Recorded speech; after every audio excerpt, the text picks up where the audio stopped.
ये देखिए, ये बॉटम आप लोगों में से किसी ने नहीं देखा, ये वाला बॉटम। बस नीचे एक स्टॉप लॉस मेंटेन करना था और ट्रेड को कंटिन्यू करना था। कुछ नहीं करना होता है मेरी सर, बस स्टॉक को ऑब्जर्व करना होता है। बॉटम एंड टॉप ढूंढना होता है, उसमें ढूंढने वाली कोई बात नहीं है। बेसिकली हम OI to OI, top and bottom ढूंढने की कोशिश करते हैं। सबसे बढ़िया चीज मैं आपको बताती हूँ कि OI कितना पावरफुल है। आज आपने देखा बैंकिंग काफी ज्यादा मूव किया, ICICI बैंक काफी अच्छा मूव किया, यहाँ तक कि निफ्टी ने काफी अनप्रिडिक्टेबल, लगता नहीं था कि उतना बड़ा मूव देगा, लेकिन निफ्टी ने उतना बड़ा मूव दिया। लेकिन OI की पावर आपने देखी है। कल हमारा डिस्कशन हुआ था बैंक ऑफ बड़ौदा को लेकर, कल हमारा डिस्कशन हुआ था बैंक ऑफ बड़ौदा को लेकर, एंड मैंने कहा था कि बैंक ऑफ बड़ौदा में लाइक छोटी छोटी कैंडल्स बनेगी। हुई थी बात हमारी। ये देखिए, जो कैंडल्स मैंने बनाई थी, एग्जैक्ट आज पूरा दिन वही कैंडल्स बनी। क्या ये कोई जादू है? नहीं, वो क्लियरली हमको OI, ओपन इंटरेस्ट से समझ में आ रहा था कि मार्केट वहां पे उसको रोकने की कोशिश करेगा। ऊपर वाला OI कहीं ना कहीं उसको प्रेशराइज कर रहा है, लेकिन प्राइस में उतना वॉल्यूम नहीं है कि जो उसको ब्रेक करके ऊपर लेके जा पाए। जो हमने प्रिडिक्शंस किया था कि लाइक ऐसा छोटा छोटा कैंडल्स बनेगा, ये देख सकते हैं वही सेम एज इट इज पूरा दिन भर। ये 1 आवर का है, इस वजह से आपको इतनी सी कैंडल्स दिखाई दे रही। जब आप इसको 5 मिनट्स में लेकर जाएंगे तो बहुत सारा कंसोलिडेशन इसी प्राइस पे आपको देखने के लिए मिलेगा। तो अभी मुझे लग रहा है कि शायद ये सारी चीजें देखकर, ये सारी चीजें ऑब्जर्व करके आपको समझ में आ रहा होगा। कल कल हम लोगों का सेशन हुआ था इवनिंग में, उसमें एक बात चल रही थी बायोकॉन को लेकर, जो सर ने पोजीशंस लिया था। लेकिन क्या बात हो रही थी कि बायोकॉन में अगर 380 रुपीज ब्रेक करेगा तो फिर फर्दर कुछ और मिलने के चांसेस है। लेकिन बायोकॉन में अगर आपने देखा होगा तो 380 रुपीज आज वो ब्रेक ही नहीं कर पाया। ये देखिए, बायोकॉन आज 380 रुपीज ब्रेक ही नहीं कर पाया, और वो वही 370 के आसपास ही स्ट्रगल करता रहा। तो ये चीजें धीरे धीरे आप भी समझ पाएंगे। कब समझ पाएंगे? जब आपको मार्केट में थोड़ा सा बारीकी से ओपन इंटरेस्ट और OI चेंज को फॉलो करेंगे, बेहतरीन मिलता है और बहुत मजा आएगा ट्रेड करने में। बजाज फिनसर्व, जो हमने ऑलरेडी प्रिडिक्ट किया था, बजाज फिनसर्व का रेंज बड़ा हो चुका है। पहले हम 1640 रुपीज तक जा रहे थे, लेकिन अब वो रेंज 1700 रुपीज तक खींचने की उसको कोशिश कर रहा है। यहाँ दिखा देते हैं आपको GMR इंफ्रा, बिल्कुल। लेकिन GMR इंफ्रा में अगर आप वॉल्यूम चेक करने जाएंगे तो आज उतना खास उसमें ट्रेड नहीं हुआ है। इससे बढ़िया इंडस टावर में आज अच्छा ट्रेड हुआ है, उसमें देख सकते हैं। ये दिखा देती हूँ बजाज फिनसर्व आपको। ये देखिए, बजाज फिनसर्व जो हमने प्रिडिक्ट किया था, यहाँ कहीं से हमने एंट्री लिया था, ये देख सकते हैं। एंट्री के टाइम पे तगड़ा वाला कंसोलिडेशन दिया, बिकॉज ऑफ यहाँ पे हाईएस्ट OI था। OI इसको रोकने की कोशिश किया, एंड देन OI इंक्रीज हुआ with price increasing, and now targets done. है कि नहीं मजेदार? कोई हिचिंग नहीं, कोई टेंशन नहीं। मैं बता रही हूँ ना, अगर ऐसे ट्रेड्स हमने किए तो जनरली मैंने अभी तक जो देखा है, आप पूछते हैं ना कि स्टॉक्स में कितना इन्वेस्टमेंट चाहिए, कितना रिटर्न्स हमको मिलेगा, तो आप जितना इन्वेस्टमेंट यूज कर रहे हैं स्विंग बेसिस पे 2%, 3% आप अर्न कर सकते हैं आसानी से, आपको उतना मिल जाएगा। 2-3 दिन, 4 दिन में पैसा फ्री। 2-3-4% मैक्सिमम 4% आप लेकर चले जाइए। ये देखिए, बलराम पाल सर को PVR INX टॉप से सेल किया था, 30 पॉइंट्स मिला, बेहतरीन है। टाटा स्टील तो one of the favourite stock है ही, दे दिया है कैश। एक्चुअली मैं टाटा स्टील में वेट कर रही थी कि 143 रुपीज, 142 रुपीज के आसपास मिले, लेकिन वो डबल से मिला नहीं और शायद भाग गया होगा टाटा स्टील। वही अगेन वही जाके खड़ा हो गया। क्या कहे, जिनका मतलब जिनको लगता है ना, डर लगता है, वो ऐसे स्टॉक्स में ट्रेड कर ले। टाटा स्टील, आप बिलीव नहीं करेंगे, जब निफ्टी 10% का करेक्शन दिया तब टाटा स्टील 150 रुपीज पे ट्रेड कर रहा था, और जाकर कहाँ पे 138 रुपीज तक का बॉटम लगाया, उससे ज्यादा गया ही नहीं है। बेहतरीन था, बहुत ही मजेदार था। अभिषेक सर ने एक में 5% अर्निंग किया, एक में 2%, बढ़िया। तन्मय सर ने टाटा स्टील में 10 पॉइंट्स निकाला है, ये भी बहुत बेहतरीन है। बहुत अच्छा प्रिडिक्शंस कर रहे हैं। अभी मजा आ रहा है या नहीं स्विंग में ट्रेड करने में? सबसे बेटर चीज मुझे ये लगी, फॉर एग्जाम्पल अभी तो आरबीआई की पॉलिसीज के जो भी रिजल्ट्स है वो हमको कहीं ना कहीं मार्केट में देखने के लिए मिल रहे हैं, लेकिन सबसे बढ़िया चीज मुझे क्या लगी, अगर मार्केट हमारा अगेंस्ट जाता है तो एक छोटा सा स्टॉप लॉस है ना हमारा, एक डाइवर्जेंस नीचे, यानी कि आप चीज समझ रहे हैं, हम 10 रुपए के लिए काम कर रहे हैं, 2 रुपए का स्टॉप लॉस लगा रहे हैं, 5 रुपए के लिए काम कर रहे हैं, 1 रुपया 1.5 रुपए का स्टॉप लॉस लगा रहे हैं। तो ये चीज सोचे ना, आज मार्केट आपके फेवर में 300 पॉइंट्स चला तो आपको इजीली टारगेट मिल गया, लेकिन यही मार्केट अगर आपके अगेंस्ट 500 पॉइंट टूट गया होता तो हमको उतना लॉस नहीं हुआ होता, बिकॉज ऑफ हमारे पास सारी चीजें कैलकुलेटेड है, जाना है तो हम छोटा सा स्टॉप लॉस कट करेंगे और निकल जाएंगे, दैट्स इट, राइट? सही है ना? मुझे सबसे अच्छा पार्ट स्विंग में यही लगता है। आईसीआईसीआई बैंक जैसे कल इवनिंग में हमने डिस्कस किया था, जी आया नीरज सर, वो आप ही लोगों का प्रिडिक्शन है, अच्छा प्रिडिक्शन है, बहुत सारे लोगों ने आईसीआईसीआई बैंक लिया था, कल हमारा डिस्कशन हुआ था कि आज भर में हमको टारगेट मिल जाएगा, फिर वो वही सुबह तक बहुत स्ट्रगल किया, आईसीआईसीआई बैंक में अच्छा वॉल्यूम सुबह के टाइम पे जनरेट हो चुका था, लेकिन फिर वो स्ट्रगल 1319 1320 रुपए के आसपास गया, देन एक बार ब्रेक किया और फिर हमको टारगेट मिल गया, है ना जबरदस्त। आईसीआईसीआई बैंक बिल्कुल नियर रेजिस्टेंस है, लेकिन जिस तरीके से आशा उस तरीके से लग रहा है कि मार्केट 1352 रुपीज तक जाना चाहिए, वहां जाएगा तो फिर हम एक शॉर्ट सेल करने के बारे में सोच सकते हैं, लेकिन ज्यादा बड़ा शॉर्ट सेल नहीं करेंगे। रीजन ये है कि बैंक निफ्टी में अभी उतना अच्छा करेक्शन आया नहीं है, बैंक निफ्टी रेंज बॉन्ड है, जैसे ही वो लेवल ब्रेक करके ऊपर की तरफ सस्टेन करने की कोशिश करेगा, प्रेशराइज करेगा स्टॉक्स में और वो ऊपर निकलने की कोशिश करेगा, सो सेल करने के बारे में सोचेंगे, छोटा सा स्टॉप लॉस लगाएंगे, दैट्स इट, ठीक है। 4 दिन में सारा काम खत्म, मेरा बेचारा सारा काम खत्म। मजा लिटरली इस बार बहुत मजा आया ट्रेड करने में। एचडीएफसी एएमसी में भी ऑब्जर्व करी थी, लेकिन शायद वो एंट्री नहीं दिया है, या फिर मैं जब देखी थी उस टाइम पे नहीं था, बाद में मैंने उसको देखा नहीं। एचडीएफसी एएमसी अच्छा स्टॉक दिखाई दे रहा है, शायद मैं लाइन प्रो करके भी रखी होंगी, नहीं किया है ना।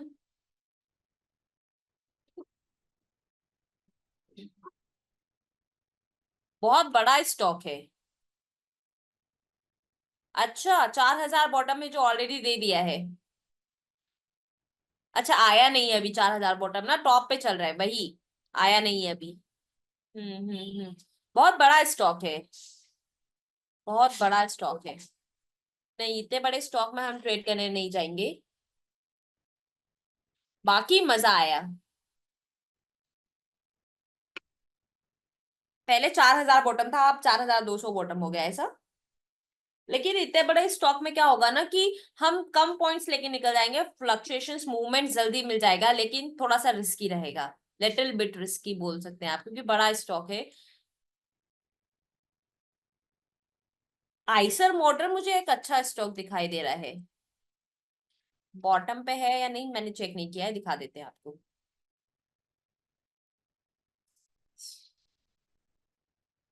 आइसर मोटर कब से 400 रुपए का स्टॉक होने लगा? हम्म। आइसर मोटर का बॉटम बहुत दूर है, बहुत दूर है। टाटा मोटर लिया है, टाटा मोटर को देख लेते हैं। टाटा मोटर ठीक है, लेकिन बॉटम एंड टॉप दोनों एक ही पॉइंट पे है, ऐसे स्टॉक्स को थोड़ा सा अवॉइड करेंगे ना ज्यादा रहेगा। क्यों मैं ऐसे स्टॉक्स को बोल रही, देखिए यहाँ पे देखिए, अगर हम यहाँ से रीड करना स्टार्ट करें, दैट इज 31%, 37%, 27%, 25% एंड 61%। अगर हाईएस्ट बैरियर देखें तो हमको कहाँ पे दिखाई दे रहा है, 850 रुपए पे 61%। लेकिन इधर बैरियर्स की बात करें तो देखिए, जैसे ही मार्केट 792 पे टूटेगा, ये 50% इसको रोकने की कोशिश करेगा, देन फिर ये टूटने की कोशिश करेगा, 55% प्रॉब्लम क्रिएट करेगा, देन फिर टूटने की कोशिश करेगा, 53% प्रॉब्लम क्रिएट करेगा। आप मुझे बताइए, एज पर ऑप्शन चेन, इसको देखने पे आपको क्या लग रहा है, ज्यादा लोग खरीदारी मतलब ज्यादा लोग इसको ऊपर ले जाने के लिए रेडी है या ज्यादा लोग इसको नीचे गिराने के लिए रेडी है? क्या लगता है अभी, क्या ऑप्शन चेन देखकर आपको? ये कुछ इस तरीके की ऑप्शन चेन है, डरे हुए किस साइड के लोग हैं, टॉप साइड के लोग डरे हुए हैं या पुट साइड के लोग डरे हुए हैं? पुट साइड के लोग डरे हुए, इट मीन्स दैट कि क्या, कि उनको अपने प्राइस, यानी कि जो 7000 लोग है ना, ये अपने 800 रुपए की जो प्राइस है ना, ये इस प्राइस पे उतना ट्रस्ट नहीं कर पा रहे हैं, इस वजह से वो दूर के स्ट्राइक प्राइसेस पे और नीचे की स्ट्राइक प्राइसेस पे जाके खड़े हैं।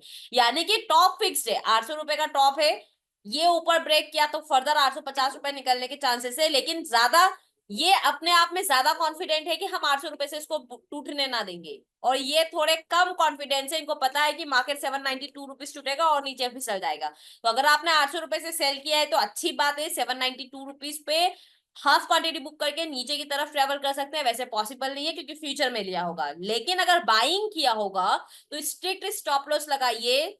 2 रुपया नीचे 790 रुपए का स्टॉप लॉस लगा लीजिए, 788 रुपीज का स्टॉप लॉस लगा लीजिए, क्योंकि अगर प्राइस नीचे की तरफ ट्रेवल करने लगा तो स्टॉक 782 रुपीज चला जाएगा। ठीक है, इस तरीके से जो मैक्सिमम हो सकता है ना, वो मैक्सिमम कैलकुलेट करिए, उसके बाद ही ट्रेड करिए। क्या क्या ट्रेड लिया है आपने, बाइंग किया है या फिर शॉर्ट सेल किया है?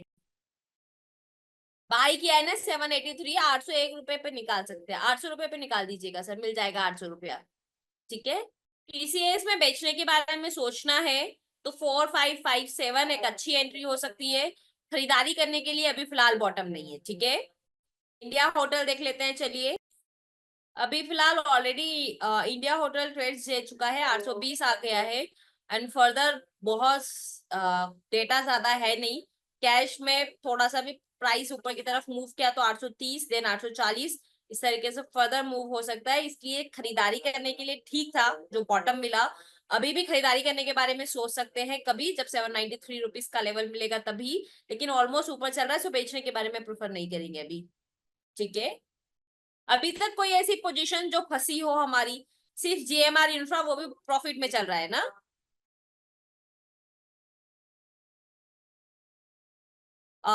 टाटा पावर वो भी हमारा प्रॉफिट में चल रहा है, फंसा नहीं है इन प्रॉफिट, लेकिन हम वेट कर रहे हैं 450 रुपए का, 416 रुपए से हमने लिया है। और कोई सा ट्रेड? टाटा पावर है एक, जीएमआर इंफ्रा हो गया दूसरा, और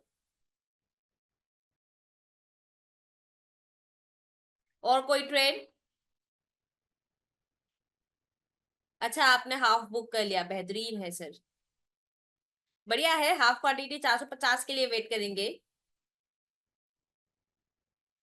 टाटा स्टील ऑलरेडी दे चुका है, टाटा स्टील का हो गया काम ना, 147 148 वो उतना ही ट्रेवल करता है। 150 रुपीज ब्रेक करेगा तो और कुछ अच्छा देखने को मिलेगा हमको, उसके लिए उसको ब्रेक करना पड़ेगा। और कोई? कॉलपाल है लेकिन बॉटम नहीं मिल रहा है ना एक्चुअली। कॉलपाल वही 2800 2900 रुपए के आसपास ट्रेवल कर रहा है।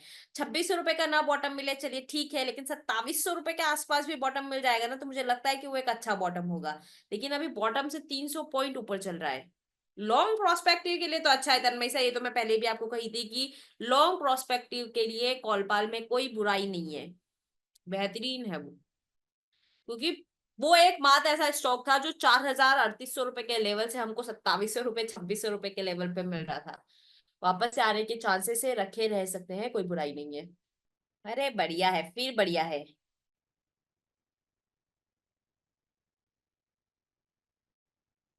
बढ़िया है। बस जनरली हम वॉल्यूम्स क्या होता है ना, मैं आपको उस टाइम भी बताई थी, ये जो ऑप्शन चेन है ये बेसिकली सिर्फ और सिर्फ ऑप्शन की ऑप्शन चेन है, समझ रहे हैं?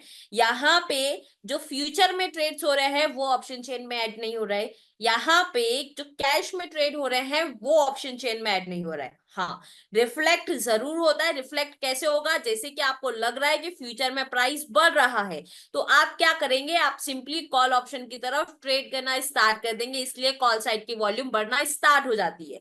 अगर फ्यूचर में प्राइस नीचे जा रहा है और दिखाई दे रहा है कि मार्केट नीचे की तरफ ज्यादा प्रेशराइज करने की कोशिश कर रहा है तो यहाँ पे पुट ऑप्शन की साइड में वॉल्यूम और ओआई हमको बनता हुआ दिखाई देगा। तो ये ओनली ऑप्शंस में जो ट्रेड हो रहे होते हैं वो इंडिकेट करता है। ठीक है, आप कभी ये मत सोचिएगा कि ये ऑप्शन चेन देखकर हम ये पता कर रहे हैं कि फ्यूचर में कितने ट्रेड्स हो रहे हैं या कैश में कितने ट्रेड्स हो रहे हैं, नहीं, बिल्कुल गलत है। हम ऑप्शंस को हम ऑप्शंस के डेटा को देखकर पता करते हैं कि बेसिकली ट्रेड्स किस डायरेक्शन में ज्यादा हो रहा है, क्योंकि कैश और फ्यूचर में हमारे पास इंडिविजुअल हर एक स्ट्राइक प्राइस का वॉल्यूम नहीं होता है। हर एक प्राइस का वॉल्यूम नहीं होता कि किसी ने 705 रुपए पे खरीदा, किसी ने 708 रुपए पे खरीदा, किसी ने 710 रुपए पे खरीदा, किसी ने 500 रुपए पे उसको बेच दिया। तो हर एक स्ट्राइक प्राइस का नहीं होता है। ओवरऑल जितना वॉल्यूम फ्यूचर में ऐड हो रहा है या ओवरऑल जितना वॉल्यूम कैश में ट्रेड हो रहा है, सिर्फ ओवरऑल वॉल्यूम्स हमको पता चलता है कैश ट्रेडिंग में और फ्यूचर ट्रेडिंग में। तो हम क्या करते हैं, हम ऑप्शन चेन को यूज करते हैं, यानी कि लोग ऑप्शंस में किस स्ट्राइक प्राइस में ज्यादा पैसा लगा रहे हैं उससे समझने की कोशिश करते हैं कि फ्यूचर में भी ये वाली प्राइस पे जाने के चांसेस रखेगा, तो हम इस तरीके से प्रिडिक्ट करते हैं। ऑब्वियस सी चीज है, फ्यूचर में ज्यादा ट्रेड्स होंगे तो वो इनडायरेक्टली ऑप्शन चेन पे रिफ्लेक्ट करेगा। ठीक है, तो हम ये कभी कंसीडर नहीं करेंगे कि यहाँ ट्रेड्स हो रहा है इट मींस दैट कि फ्यूचर में उतना ज्यादा ट्रेड्स हो रहा है, नहीं, ऐसा नहीं होता है। ठीक है, तो ये क्लियर हो गया होगा। थोड़े से जो पॉइंट्स है ना, ये अपने माइंड में क्लियर रखेंगे तो कभी भी मार्केट में डरेंगे नहीं या मार्केट में ट्रैप नहीं होंगे, प्रॉपरली कॉन्फिडेंटली आप मार्केट में ट्रेड कर पाएंगे। कैनरा बैंक ऑलरेडी चल रहा है ना, कैनरा बैंक का टारगेट है हमारा 110 रुपए का, और कैनरा बैंक ऑलरेडी पोजीशन चालू है। 100 रुपए से शायद ये यहाँ कहीं से पोजीशंस दिया है, एंड टारगेट विल बी 110, तो ऑलरेडी रनिंग और ऑलमोस्ट टारगेट के नियर है। सो फिलहाल अभी हम कोई पोजीशंस नया तो नहीं लेंगे, ऑलरेडी टारगेट के नियर है। सिप्ला बेहतरीन ट्रेड था आज के दिन के लिए। सिप्ला कहीं कई बार स्ट्रगल प्रॉब्लम क्रिएट कर सकता है, अगर जिन्होंने 1474 1480 रुपीज के आसपास पोजीशंस लिया है, अच्छी बात है, लेकिन स्टॉक 1450 रुपीज तक भी जा सकता है। और अगर यहां से 1450 रुपए का लेवल मिलता है सिप्ला में, तो हम एक अच्छी एंट्री करने के बारे में सोच सकते हैं।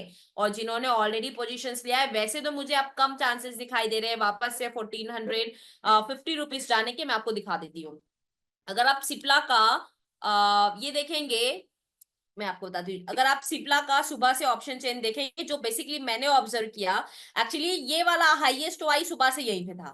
ठीक है, नंबर्स काफी कम थे। जब प्राइस यहाँ पे आया एंट्री के टाइमिंग पे, तब ये जो 61%, 69% और ये जो 74% दिखाई दे रहा है ना, ये 77% हो गया था, और ये आई थिंक 72% के आसपास हो गया था। तो कहीं ना कहीं डर था कि मार्केट नीचे ट्रेवल करेगा, लेकिन फिर एक चीज पता थी कि जब ये 74% है, ये बहुत दूर है, बीच में जो परसेंटेज है 61%, 59%, अगर ये यहाँ पे ट्रस्ट दिखा रहे हैं, इट मीन्स कि मार्केट सीधा 1400 रुपए नहीं चला जाएगा, मार्केट बीच में रुकेगा 1450 1460 रुपए के आसपास स्ट्रगल करेगा, एंड यहाँ से फिर ओआई सपोर्ट करेगी, तो एक अच्छा बॉटम लेकर मार्केट रिवर्स करने की कोशिश करेगा। दैट्स वाई यहाँ से पोजिशन लिया 1400 के आसपास से 1450 के नीचे कुछ स्टॉप लॉस मेंटेन किया, या हम ये भी कर सकते हैं कि यहाँ से ट्रेड लिया 1450 रुपए आएगा, सारी चीजें हमारे फेवर में है, तो 1450 रुपए से एवरेज करने के बारे में सोचेंगे, और फिर फर्दर हम 1550 रुपए के लेवल के लिए जा सकते हैं, लेकिन कभी एवरेज करने के बारे में सोचेंगे जब ये ओआई हमारे फेवर में होगा तभी। ठीक है, तो इस तरीके से ट्रेड्स किया जा सकता है। रही बात, आप देख लीजिए जीरोस की, वॉल्यूम्स की, तो लगातार जीरो जीरो से रिस्की है। सो फिर अगेन फ्यूचर में नहीं जाएंगे, फिर अगेन ऑप्शन में नहीं जाएंगे, सिर्फ ऐसे ट्रेड्स को कैश में करेंगे। ठीक है, सिर्फ ऐसे ट्रेड को कैश में करेंगे। पोजिशनल में स्टॉप लॉस लगाने का मतलब होता है जस्ट एक स्ट्राइक प्राइस नीचे। अभी अगर हम डेटा देखें तो मार्केट में कुछ स्टेबिलिटी आ रही है। कल मैंने आपको कुछ एनालिसिस करके दिखाया भी था पोजिशनल व्यू के लिए कि मार्केट का डायरेक्शन हमको किस तरीके से दिखाई दे रहा है। वो ऐसा था कि निफ्टी 24,550 570 रुपए पे कंसाइज करेगा, एंड देन उसको अगर ब्रेक करेगा तो एक अच्छा मूव हमको देखने के लिए मिलेगा, नहीं तो फिर अगेन 24,000 रुपए के आसपास जाता हुआ दिखाई दे रहा है। फिर आज क्या हुआ, मार्केट में एक अच्छा वॉल्यूम जनरेट हुआ, 24,550 रुपए लेवल को ब्रेक करके मार्केट ने एक अच्छी रैली थी 24,800। हो सकता है आज जो मीटिंग्स चल रही है उसके चलते मार्केट में एक अच्छा वॉल्यूम देखने को मिला, बोला जा सकता है। साथ ही साथ डीआईआई एफआईआई की होल्डिंग्स भी धीरे धीरे इंक्रीज हो रही है। जो एफआईआई कंटिन्यू पैसा निकाल रहे थे, अभी लास्ट 2 डेज से अगर आप देखेंगे तो लास्ट 2 डेज से पैसा लग रहा है मार्केट में। इट मीन्स है कि कहीं ना कहीं स्टेबिलिटी हम देख सकते हैं, कहीं ना कहीं अच्छा मूवमेंट हम एक्सपेक्ट कर सकते हैं। लेकिन बस वही है कि मार्केट को यहाँ पे होना होगा। एचसीएल टेक बढ़िया स्टॉक है, मैं एचसीएल टेक पे देखी थी, एचसीएल टेक बेहतरीन स्टॉक था।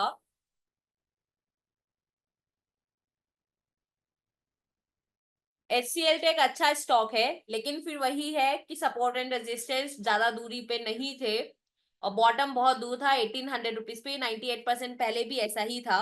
सो बहुत बड़ा स्टॉक होने के कारण फिर मैंने इसको स्टॉक को जनरली अवॉइड कर दिया, क्योंकि ज्यादा बड़ी रेंज हमको दिखाई नहीं दे रही थी। ठीक है, संजय सर क्या पूछना चाहते हैं, मैं नहीं समझ पा रही, कौन से स्टॉक के बारे में पूछना चाहते हैं? शायद जिस स्टॉक के बारे में पूछना चाहते हैं वो स्टॉक एफ एंड ओ में नहीं है। सो जो स्टॉक्स एफ एंड ओ में नहीं है वो मैं नहीं बता पाऊंगी सर। डोंट वरी, जिनको बेसिक से लर्निंग नहीं पता है कि हम लोग क्या डिस्कस कर रहे हैं, उसके लिए ऑलरेडी थ्योरी क्लास होती है, आप वहां पे जाके देख सकते हैं। नहीं तो एक काम करते हैं, हम लोग एवरी फ्राइडे थ्योरी का सेशन रखते हैं। हर फ्राइडे थ्योरी को हर बार रिपीट करते हैं, ठीक है, ताकि जो लोग नए हैं वो लोग भी सीख पाएंगे। सो कल फ्राइडे है, कल 4 से 5 सेम क्लासेस का टाइमिंग रहेगा। जिनको थ्योरी आती है ठीक है, जिनको थ्योरी नहीं आती है वो लोग भी सीख जाएंगे। मुझे लगता है कि एवरी फ्राइडे हमको थ्योरी एक बार रिपीट कर लेनी चाहिए।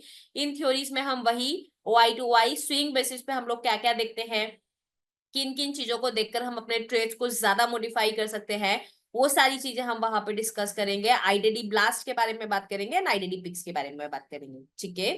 रिपीट करने से आपके डाउट्स भी क्लियर हो जाएंगे एंड बाकी जो लोग नए हैं उनको भी क्लियर हो जाएगा, उनको भी सीखने मिलेगा, ठीक है। तो जो लोग नए हैं वैसे तो रिकॉर्डिंग्स देख सकते हैं, नहीं समझ में आ रहा है तो हम एक बार लाइव देखेंगे। ये स्टॉक ठीक ठीक दिखाई दे रहा है, पावर ग्रिड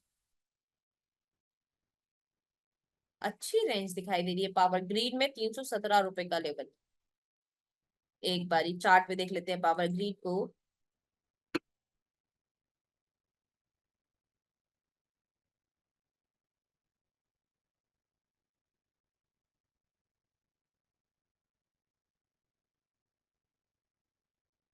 ऑलरेडी बॉटम से आ चुका है ना 317। 317 गया नहीं, 319 के आसपास से, 320 रुपए के आसपास से रिवर्स हुआ है। हाँ लिया जा सकता है, कोई दिक्कत नहीं है, लेकिन अभी बहुत ऊपर है क्योंकि ज्यादा बड़ा रेंज नहीं है ना इसका, इसलिए ज्यादा बड़ा रेंज नहीं है इसका। ऊपर 78% है, बट क्या दिखाई दे रहा है ना, ये देखिए ऊपर 78% है, राइटिंग्स यहाँ कही हुई है। और इधर की साइड में देखें ना तो इधर की साइड में कुछ ऐसा खास दिखाई नहीं दे रहा है, यानी कि मैक्सिमम स्टॉक को जाना है तो 350। अगर हम टोटल प्रेशर की बात करें ना तो यहाँ देखिए 59%, 51%, 49%, 55%। जो रजिस्टेंस है ना वो ऑलरेडी नीचे जाने की कोशिश कर रहा है। जैसे ही प्राइस थोड़ा सा भी नीचे की तरफ ट्रेवल किया ना, ये बॉटम ये टॉप तुरंत उठ के इधर कहीं आने की कोशिश करेगा। लेकिन एक चीज हमारे फेवर में है, वो चीज ये है कि यहाँ पे 340 पे 64% है, यानी कि अगर प्राइस 317 रुपए से ऊपर की तरफ सस्टेन करेगा तो हमको ये 64% बढ़ता हुआ दिखाई देगा and may be stock 340 rupees तक जाने के चांसेस रखेगा। लेकिन उससे ज्यादा ऊपर हमको दिखाई नहीं दे रहा है और ऑलरेडी टॉप पे है, तो फिर लेने से कोई मतलब नहीं है। हाँ, अगर हमको बॉटम मिल जाता है वही 310 300 रुपए के आसपास, तो फिर हम लेने के बारे में कुछ सोच सकते हैं, ठीक है। एंट्री वो ऑलरेडी दे दिया है, डबल से मिलेगा तो बात है ना, डबल से 317 रुपया, 319 320 रुपए के आसपास से रिवर्सल दिया है। डबल एंट्री देगा तो फिर हम 320 रुपए से ट्रेड नहीं करेंगे ना, फिर हम थोड़ा और नीचे जाने के बारे में सोचेंगे, हम सोचेंगे हमको 310 रुपए के आसपास मिल जाए तो ज्यादा बेटर है। क्यों? जब ऐसी सिचुएशंस होती है ना, यहाँ पे देखिए 320 और 300, जब ऐसी सिचुएशंस होगी तो हमको पता है मैक्सिमम कहाँ तक जाना है, 300 रुपए तक जाना है। तो हम क्या करेंगे, बीच का ट्रेड लेने की कोशिश करेंगे, क्योंकि 320 रुपए से ले लेंगे तो 20 पॉइंट का रिस्क होगा। 300 रुपए का वेट करेंगे तो मे भी हो सकता है कि ये प्रेशराइज करे और ऊपर यहीं से उड़ जाए। तो हम क्या करेंगे कि बीच का पॉइंट अगर हमको मिल जाए 310 312 रुपए के आसपास मिल जाएगा तो फिर हम ट्रेड करने के बारे में सोच सकते हैं। ताकि ऐसा रहेगा कि अगर नीचे भी जाएगा तो हमको ज्यादा रिस्क नहीं रहेगा, ठीक है। कैनफिन होम देख लेते हैं। Canfin home near top, top वो भी दो दो जगह पे बना हुआ है और वाई बिल्कुल भी नहीं है, मतलब फ्यूचर्स में ट्रेड ही नहीं हो रहे हैं। फ्यूचर में ट्रेड नहीं हो रहा है तो कैश में क्या खास ट्रेड हो रहा होगा सर? नहीं। पता है आप लोग क्या करिए, अगर आपको चाहिए ना कि कम टाइमिंग में अच्छा मूवमेंट हमको मिल जाए, तो आप डेली बेसिस पे जब ट्रेड्स कर रहे होते हैं, जब डीमेट एप्लीकेशन में आप जाते हैं, वैसे वॉल्यूम वाला फीचर्स यहाँ पे भी है, टोटल वॉल्यूम्स कितना जनरेट हुआ है वो आप देख सकते हैं। लेकिन मैं आपको एक सिंपली सजेशंस देती हूँ, जो भी स्टॉक पे आप ट्रेड करना चाहें, फॉर एग्जाम्पल आज इवनिंग में आपने अभी जैसे हम क्लास में डिस्कस कर रहे हैं, अभी हमने 5 स्टॉक्स ढूंढे जो अपने बॉटम पे है, अच्छे बॉटम पे है, यहां से उड़ने की तैयारी में है, फॉर एग्जाम्पल 5 स्टॉक। आप क्या करेंगे, उन 5 स्टॉक को सुबह अपनी वॉच लिस्ट में लगाकर रखेंगे। देन 9:15 9:20 पे जब ट्रेड होना स्टार्ट हो जाते हैं, तब अब जब डीमेट एप्लीकेशन में उस ट्रेड पे क्लिक करेंगे तो वहां पे स्टॉक का डिटेल्स आपको दिखाई देता है। स्टॉक डिटेल्स में कुछ इस तरीके से दिखाई देता है, मैं आपको बता देती हूँ। मेरे पास अभी सिस्टम पे लॉगिन नहीं है, मैं आपको फोन में बता देती हूँ किस तरीके से दिखाया जाएगा। कोई भी स्टॉक हो, सपोज दैट आपको टाटा पावर में ट्रेड करना है, तो आप टाटा पावर पे क्लिक करेंगे, क्लिक करके थोड़ा सा नीचे आएंगे तो ओपन हाई लो क्लोज के नीचे आपको कुछ ऑप्शंस दिखाई देते हैं। वो ऑप्शंस कुछ इस तरीके से होते हैं: volume, average traded price, last traded quantity, last trade at कितनी बजे हुआ है, lower circuit and upper circuit. आपके काम का पहला वाला ऑप्शन है वॉल्यूम। आपके काम का पहला वाला ऑप्शन है वॉल्यूम। जब स्टॉक्स में मैंने जनरली देखा है, जैसे आज की दिन की मैं बात बताऊं, ओएनजीसी अगर आप स्टॉक उठाकर देखेंगे तो आज ओएनजीसी में 3-4 लाख के आसपास वॉल्यूम क्रिएट हुआ था। सुबह में जितना था पूरे दिन भर उतना ही रहा। और आज अगर आप ओएनजीसी का मूवमेंट देखेंगे तो शायद 2-3 पॉइंट की रेंज में ही रहा, उससे ज्यादा वो कुछ मूव नहीं किया। लेकिन उसी की जगह मैं टाटा पावर की बात करूं तो आज टाटा पावर में 1 करोड़ समथिंग वॉल्यूम जनरेट हुआ था।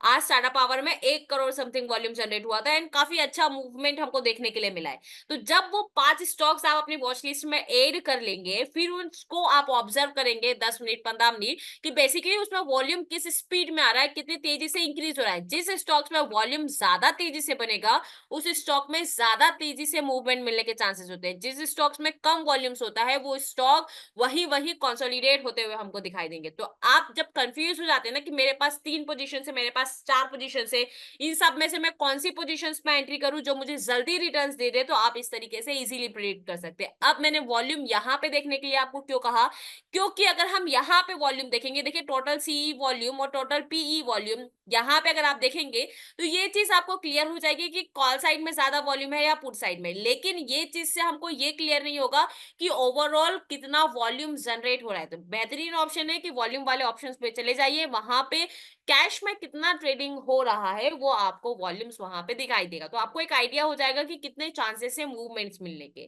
ठीक है, क्लियर है सभी को? क्लियर है सभी को? कोई डाउट?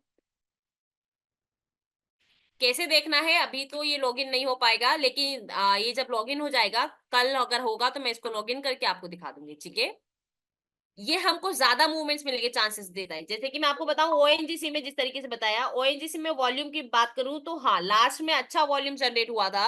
लास्ट लास्ट में अच्छा वॉल्यूम जनरेट हुआ था एंड स्टॉक लास्ट लास्ट में अच्छा परफॉर्म भी किया है। लास्ट लास्ट में अच्छा परफॉर्म भी किया है। आईजीएल बेहतरीन रिकवरी दिया है। अगर आईजीएल का आप देखेंगे ना, तो जो 360 वाला पार्ट था ना, आईजीएल बहुत टाइम तक 360 पे कंसोलिडेट किया। देखिए आपको दिखा देती हूँ, आईजीएल आपको दिखा देती हूँ, देखिए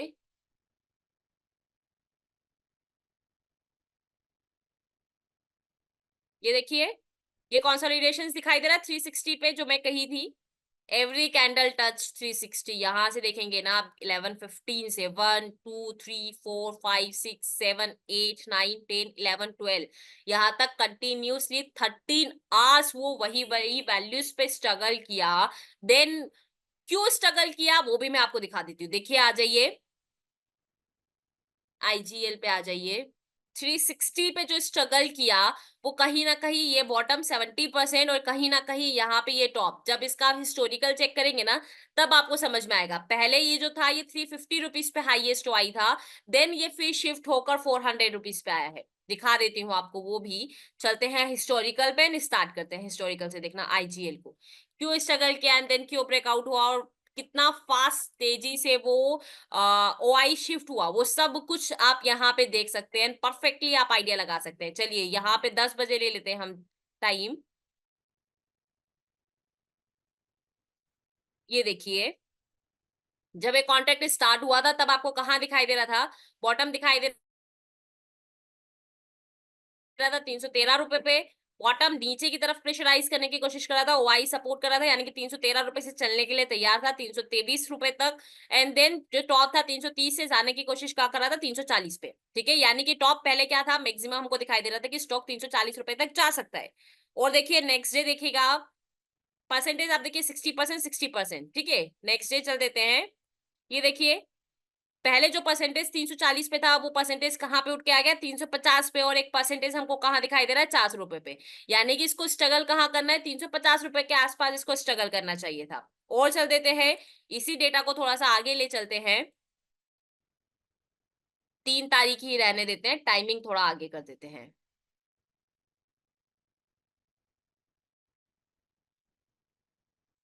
ये देखिए, अभी सेकंड हाईएस्ट परसेंटेज कहाँ पे दिखाई दे रहा है, ये पहले यहाँ पे था, अब शिफ्ट होकर कहाँ पे आ चुका है 360 पे। नेक्स्ट डे 4 तारीख के दिन लेके चलती हूँ आपको, ये 86% था ना 4 तारीख के दिन, देखिए आप पूरा 4 तारीख को कंसोलिडेट रहा। क्यों कंसोलिडेट रहा ये देखिए, 360 पे जो परसेंटेज था यहाँ पे 81%, ये स्टिल 81% है, 88%, 81%। जब ये परसेंटेज डाउन होने लगेगा, ये जरूर यहाँ वाला परसेंटेज इंक्रीज हुआ है। रीजन ये है कि स्टॉक 360 रुपीज को ब्रेक करने के चांसेस रखता है, इसलिए लोग थोड़े बहुत डर गए और मार्केट में यहाँ पोजीशंस लगाने की कोशिश कर रहे हैं। लेकिन पूरा टाइम ये 83%, 84%, 85% बना हुआ है, लेकिन ये वाले लोग अपना पोजीशन छोड़ने के लिए तैयार नहीं, ये स्टिल ऐसे कैसे ही बने हुए हैं। यहाँ पे कुछ नई राइटिंग्स एड ऑन हो रही है, यानी कि ये लोग ट्राई कर रहे हैं कि मार्केट कहीं ना कहीं 360 रुपीज को ब्रेक करेगा। या नंबर्स देखिए 1960, और आज देख लीजिए एक दिन के बाद, ये देखिए एक दिन के बाद सीधा ये नंबर्स इतना तेजी से डिक्रीज हुए कि यहाँ पे जाके कितना हाईएस्ट राइटिंग्स हुआ। ये नंबर्स ज्यादा चेंजेस नहीं हुए, ये नंबर्स वही 1200, 1300, 1400 के आसपास रहे होंगे। अभी भी ये नंबर्स 1200 के आसपास ही है, लेकिन हाईएस्ट राइटिंग्स किधर जाके हुआ, हाईएस्ट राइटिंग्स 400 रुपए पे जाकर हुआ, जो हम कल के दिन में 1900 रुपए के आसपास देख रहे थे। 1900 numbers, not in rupees, rupees बार बार निकल जाता है, 1900 नंबर्स, लेकिन आज यही नंबर्स 3000 नंबर्स हमको दिखाई दे रहे हैं। इट मीन्स दैट कि यहाँ पे जस्ट 50% इंक्रीमेंट हुआ है, सीधा सीधा बहुत तेजी से इंक्रीमेंट हुआ है। तो यहाँ पे अब ऐसा दिखाई दे रहा है कि मार्केट यहाँ कहीं नहीं रुक गया, अब मार्केट सीधा रुकेगा कहाँ पे, 400 रुपीज पे जाके। देन 400 रुपीज से शायद मार्केट वहां पे कंसोलिडेट करे, और देन हमको फिर कुछ अच्छा मूव देखने को मिले। एक डाउन साइड में बहुत अच्छा बॉटम दिया था इसने 313 रुपए का, जो ऑलरेडी कैलकुलेटेड था, एंड बेहतरीन ये इसी महीने दिया है। ये देखिए 29 नवंबर के आसपास, 29 नवंबर के आसपास बेहतरीन बॉटम दिया है। एंड बॉटम से आप देखेंगे ना इसका परसेंटेज इन रिटर्न्स, ये देखिए यहाँ पे आपको नंबर्स दिखाई दे रहा होगा, उसी स्टॉक का परसेंटेज कैलकुलेट करेंगे, जो बहुत होता है 22% अमाउंट, आप समझ रहे हैं ना, 22%, यानी कि ऑलमोस्ट 70 पॉइंट्स। मुझे लगता है कि इतना तो शायद ही आप कभी निकाल सकते हैं। लेकिन ये चीजें पॉसिबल है, कैसे पॉसिबल है, जब हम अपने स्टॉप लॉसेस को रिवाइज करके, एक चीज और, जब आपका जो कैलकुलेशंस है ना, फॉर एग्जांपल मेरा कैलकुलेशंस था कि मुझे मार्केट में, कल भी मैं आपको कही थी कि मैं मार्केट में 360 रुपीज के आसपास निकलने की कोशिश करूंगी, क्योंकि मार्केट 365 रुपीज तक गया, लेकिन वापस से स्ट्रगल करने की कोशिश कर रहा है 360 पे। मुझे ऐसा था कि अगर 360 रुपीज पे प्राइस को ब्रेक किया तो फिर से नीचे आने के चांसेस है, तो मैं कहाँ बुक की, मैं 360 रुपीज पे बुक की। अब 360 से 385 रुपीज गया तो मुझे रिग्रेट नहीं होना है। क्यों रिग्रेट नहीं होना है, क्योंकि मुझे पता है कि जितना मेरी एक्सपेक्टेशंस थी, कि मुझे 3 से 4% चाहिए, जो कि यहां से मुझे यहां तक मिल गया था, तो मैं यहाँ पे बुक करूंगी, निकल जाऊंगी। जब भी ये एक्स्ट्रा मूव होता है ना, तो एक्स्ट्रा मूवमेंट पे आपको अपने आप को कभी ब्लेम नहीं करना है कि ये वाला मूव मैं क्यों नहीं पकड़ पाया, या मैं थोड़ा और वेट करता तो मैं थोड़ा ज्यादा पैसा बना सकता था। तो ऐसा रिग्रेट आपको कभी नहीं करना है। आप ऑलवेज जो ट्रेड करेंगे, कॉन्फिडेंटली ट्रेड करेंगे, और आप बोलेंगे कि जो मैंने प्रिडिक्शंस किया वो बेहतरीन प्रिडिक्शंस किया है, जितना मुझे चाहिए था स्टॉक ने मुझे दिया, मैं बुक करूंगा, मैं निकल जाऊंगा। ठीक है। जैसे तन्मय सर को इंडिया होटल का कैलकुलेशन था 20%, उनका जो कैलकुलेशन था वो मिला, वो निकल गए। अभी वो 20% से अगेन वो वहां पे 20% उठ जाए, कोई भी रीजन रहा हो, due to volume, due to bulk deal, जैसे कि आज कौन सा स्टॉक था, एचईजी करके जो स्टॉक है, उसमें बल्क डील हुआ है, तो एचईजी आज अच्छा मूव दिया, सुबह सुबह में भाग गया था, 2-3 दिन से भाग रहा है। तो हमको रिग्रेट नहीं होना है कि मैं ये बुक कर दिया और ये बहुत ऊपर निकल गया, मैं क्यों इतना वेट नहीं कर पाया। भाई आपका जो कैलकुलेशंस था, आपने जो प्रिडिक्शंस दिया था, वो आपके अकॉर्डिंग वेल एंड गुड, बहुत अच्छा था, और जितना आपका था उतना आपको मिला। अब रिग्रेट करने की बजाय हम कोई और अच्छा स्टॉक ढूंढेंगे जिसमें रिस्क कम होगा, और उसको रिस्क मेंटेन करके ट्रेड करेंगे। जब भी आप इस रूल को अपना लेंगे, कभी भी आप बड़े मूव को देखकर लालची नहीं बनेंगे, और हमेशा सही ट्रेड्स लेंगे, सही एनालिसिस के साथ ट्रेड लेंगे। ठीक है। तो ये आप लोगों को सभी को समझ में आया होगा कि कभी भी कोई भी ट्रेड लो, प्लीज रिग्रेट मत करो कि ये आज इतना क्यों ऊपर चला गया, मुझे नहीं पता, मुझे नहीं मिला, क्यों नहीं मिला, मैं एंटर क्यों नहीं कर पाया, या मैंने जल्दी क्यों बुक कर लिया। वैसी चीजें कभी नहीं आनी चाहिए। आप ट्रेड लीजिए, जो कैलकुलेशन है उस कैलकुलेशन के अकॉर्डिंग रखे रहिए, कोई दिक्कत नहीं है। ठीक है। और हम, मुझे लगता है कि बहुत अच्छा प्रिडिक्ट कर पा रहे हैं, बहुत अच्छा प्रिडिक्ट कर पा रहे हैं हम लोग। बैंक ऑफ बड़ौदा जो हमारा कैलकुलेशन था, बताया, फिर भी बताया, अभी भी बता रही हूँ कि जो हमारा कैलकुलेशन था, वाई लिटरली बहुत पावरफुल है। ब्रेक करेगी तो ही ऊपर जाएगा, नहीं ब्रेक करेगा तो वो नंबर्स नहीं डिक्रीज होंगे, वो ऊपर नहीं जाने पाएगा। सेम एज इट इज वैसा ही हुआ। बस ये है कि हम डेटा को ध्यान से नहीं देख पाते हैं, डेटा को ध्यान से देखेंगे तो बहुत अच्छे तरीके से प्रेडिक्ट कर पाएंगे। बीईएल को देख लीजिए, बीईएल 296 रुपीज से कहां तक चलता हुआ दिखाई दे रहा है, 320 रुपए तक चलता हुआ दिखाई दे रहा है, और ऊपर जा सकता है, और ऊपर जा सकता है 320 तक, लेकिन 320 को ब्रेक करके फर्दर 68% 330 रुपीज तक जा सकता है। लेकिन अभी हमारे पास कोई एंट्री नहीं है, तो हम बीच से एंटर करने का कोशिश नहीं करेंगे। वैसे बीईएल पोजिशनली एक अच्छा स्टॉक है, बीईएल पोजिशनली एक अच्छा स्टॉक है, ठीक है। फेवरेट स्टॉक है आपका, बेहतरीन है सर। वैसे बीईएल अच्छा स्टॉक है, कोई बुराई नहीं है उसमें। इन्फोसिस बहुत ऊपर है, इन्फोसिस बहुत ऊपर है। किस किस के विप्रो के शेयर डबल हो गए, हुए कि नहीं? नहीं, अच्छा आपके पास नहीं था, ठीक है। जिनके पास होगा उनको मिला होगा। इन्फोसिस देखिए 1890 रुपए के आसपास बॉटम मिला है, ये बॉटम तो दिया है, ये बॉटम तो दिया है ना। बट ये सेम स्ट्राइक प्राइस पे था, इसलिए हमने ट्रेड नहीं किया। ये सेम स्ट्राइक प्राइस पे होने के कारण हमने ट्रेड नहीं किया।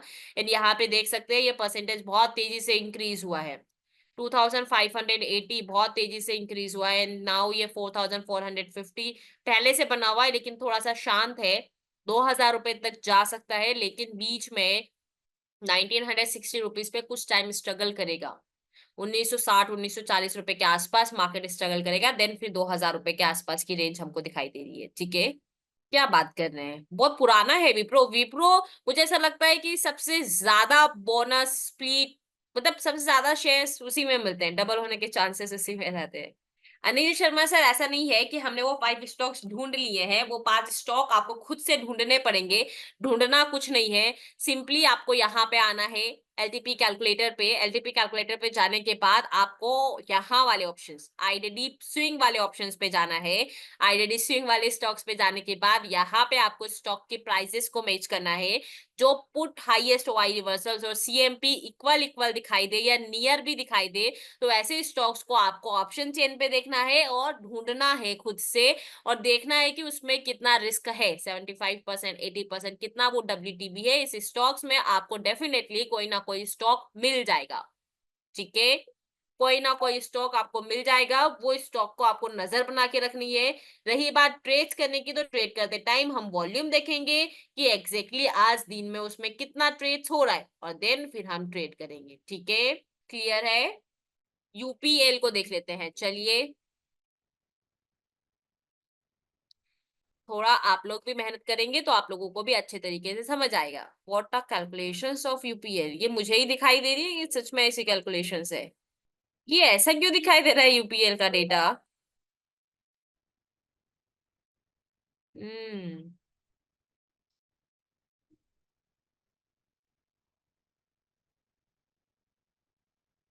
बहुत ज्यादा ही कैलकुलेशंस आ रहे हैं। एक्चुअली पॉइंट में कैलकुलेट करके दे रहा है, ठीक है, मैं ये अपडेट करने को बोलती हूँ, ये अपडेट हो जाएगा।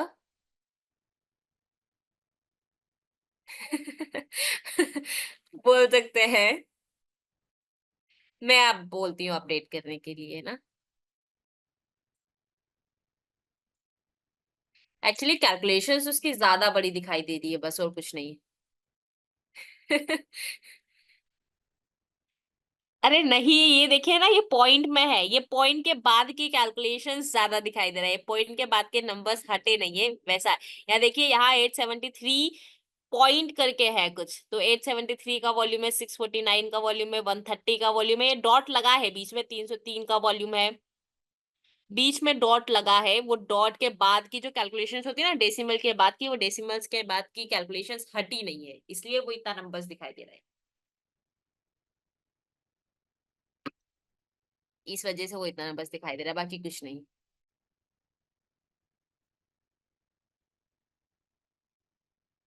चलिए और कोई स्टॉक देख लेते हैं, शायद कुछ मिल जाए। टेक महिंद्रा के क्या हाल है?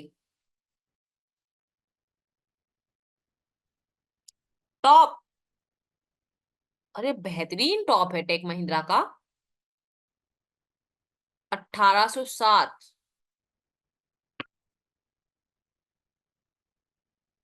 शॉर्ट सेल के बारे में इसमें सोचा जा सकता है। देखिए ना, कुछ भी ऐसा अगेंस्ट जाता हुआ नहीं दिखाई दे रहा है। परसेंटेज है 38%, कुछ नहीं करना है, 1807 रुपए से सेल करके 1810 1815 रुपए का स्टॉप लॉस लगाना है, दैट्स इट। जीरो तो है ही, तो ज्यादा से ज्यादा एक डाइवर्जन ऊपर जाएगा ना, 1826। हमको क्या करना है, छोटा सा स्टॉप लॉस लगाना है, लेना है। हम्म। एसबीआई कार्ड को देख लेते हैं।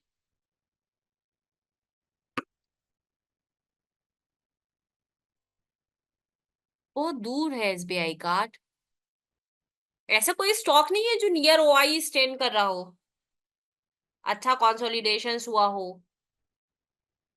ओएनजीसी दिखाई दे रहा है फिर से। ओएनजीसी में चेंजेस हुआ कि नहीं, 265 ने निकलने का मौका दिया कि नहीं। जीएमआर इंफ्रा रनिंग है पोजीशन। नहीं, ये पता नहीं इसको यहाँ क्यों रोके हुए, समझ नहीं आ रहा है। ये थोड़ा रास्ता देगा तो फिर हमको कुछ अच्छा ट्रेड मिल सकता है। बहुत हाईएस्ट राइटिंग्स हुआ है ना, नंबर्स भी तो देखिए आप, 5850, और उधर नंबर देखिए सिर्फ 1500 नंबर से। ज्यादा लोग टॉप में ज्यादा भरोसा करते हैं नहीं ब्रेक करने का। करिए। और देखिए इंडस टावर भी तो दिया है, इंडस टावर में मूवमेंट नहीं आ रहा है, एंड पूरा पूरा स्टक है। इंडस टावर एंट्री नहीं दिया है ना, बट दिक्कत ये है, हम 344 345 रुपीज का लेवल चाहते हैं, वो शायद 350 रुपीज से रिवर्स हो गया है। हम्म। हम्म। गेल के क्या हाल है, चलिए गेल देख लेते हैं।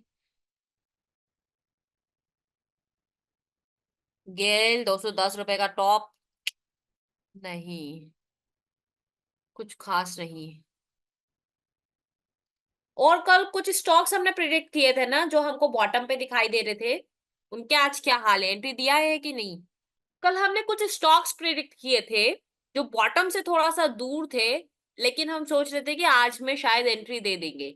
कौन कौन से स्टॉक्स थे, जरा नाम बताएंगे। कमेंट्स में बताइए नाम, कौन कौन से स्टॉक्स हमने एनालिसिस किए थे। तब तक मैं देख लेती हूँ तो शायद याद आ जाए कुछ। नहीं, आप लोगों को याद नहीं, एक्सिस बैंक। एक्सिस बैंक क्या 1131 रुपए का लेवल दिया है। एक्सिस बैंक तो था ना हमारी लिस्ट में।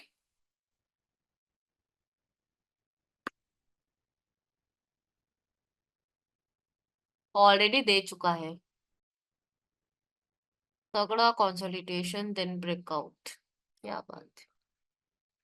ये ट्रेड भी बेहतरीन था। अच्छा था ये।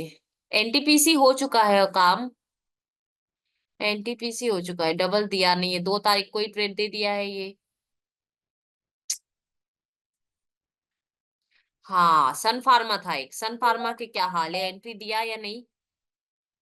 सन फार्मा अच्छा था। सन फार्मा 1787 रुपीज का बॉटम एंड 1820 रुपए का टारगेट। 1787।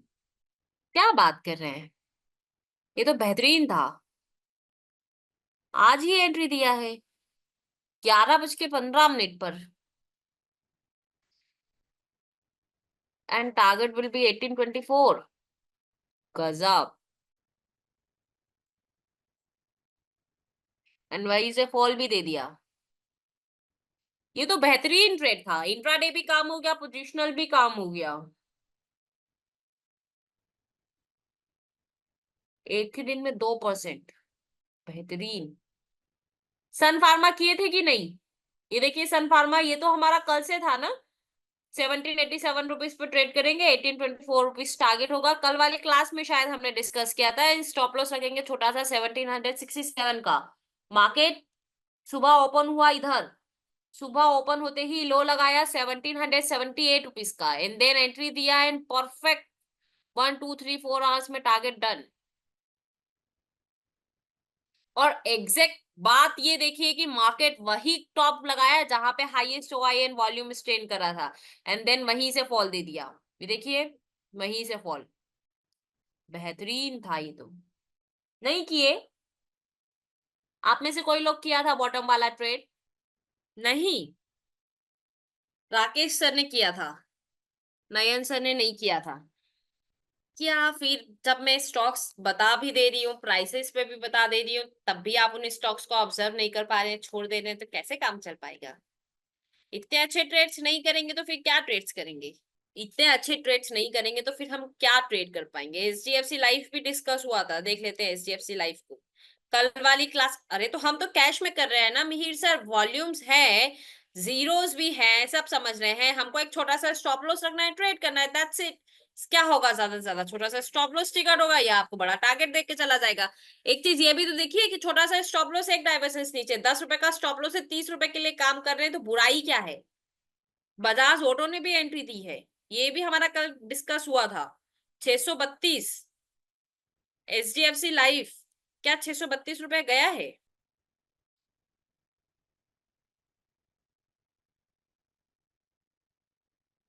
नहीं अभी एंट्री नहीं दिया है। अच्छा सुबह देकर आया है, नहीं सुबह नहीं, 4 तारीख को दे दिया था, आज नहीं दिया है।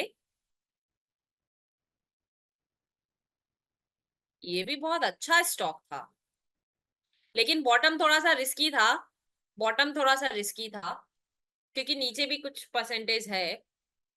फिर डबल एंट्री का मौका मिलेगा तो बिल्कुल देखा जाएगा एचडीएफसी लाइफ को। बजाज ऑटो